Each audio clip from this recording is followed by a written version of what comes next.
Doctor B R. Ambedkar ಯುವಕರ ಸಂಘದ ವತಿಯಿಂದ ವಿಶ್ವರತ್ನ ಜ್ಞಾನದ ಪ್ರತೀಕ, ಸಂವಿಧಾನ ಶಿಲ್ಪಿ, ಭಾರತ ಭಾಗ್ಯ ವಿಧಾತ ಡಾಕ್ಟರ್ ಬಾಬಾ ಸಾಹೇಬ್ ಅಂಬೇಡ್ಕರ್ ಅವರ 134ನೇ ಜಯಂತಿಯ ಕಾರ್ಯಕ್ರಮದಲ್ಲಿ ಗ್ರಂಥಾಲಯ ಉದ್ಘಾಟನೆ ಮತ್ತು ಶಾಲಾ ಮಕ್ಕಳಿಗೆ ನೋಟ್ಬುಕ್ ವಿತರಣೆ ಕಾರ್ಯಕ್ರಮಕ್ಕೆ ಖ್ಯಾತ ನಟರು, ಸಾಮಾಜಿಕ ಹೋರಾಟಗಾರರು ಆದ ಚೇತನ್ ಅಹಿಂಸಾರವರು ಭಾಗವಹಿಸಿ ಗಿಡಕ್ಕೆ ನೀರುಣಿಸಿ ಬಾಬಾ ಸಾಹೇಬರ ಭಾವಚಿತ್ರಕ್ಕೆ ಪುಷ್ಪನಮನ ಸಲ್ಲಿಸಿ ಮಾತನಾಡಿದರು.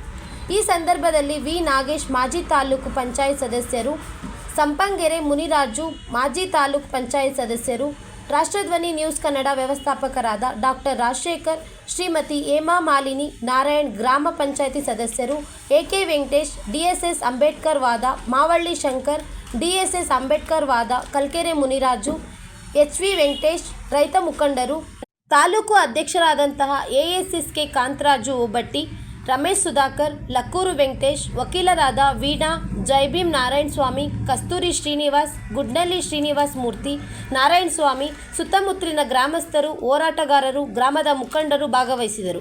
Bureau report, ರಾಷ್ಟ್ರಧ್ವನಿ news Kannada. ಪುಷ್ಪ SV. Malur.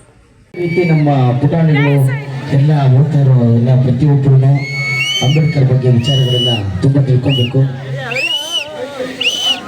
Ambedkar SC ST OBC ಇಷ್ಟು ಮಾತ್ರ ಅಲ್ಲ, ಇಡೀ ಸರ್ವಜನ ಎಲ್ಲರಿಗೂ ಎಲ್ಲ ಸರ್ವಜಾತಿಗೂ ಸೇರಿದವರು. ಯಾಕಂದ್ರೆ ಇಲ್ಲಿ ಸಿದ್ದರಾಮಯ್ಯ ಇರೋದು ಅಂಬೇಡ್ಕರ್ ಇಂದಾನೆ, ಅಲ್ಲಿ ಮೋದಿ ಇರೋದು ಅಂಬೇಡ್ಕರ್ ಇಂದಾನೆ, ಈಗ ಇರೋದೆಲ್ಲ ಅಂಬೇಡ್ಕರ್ ಅವರಿದ್ದಾರೆ.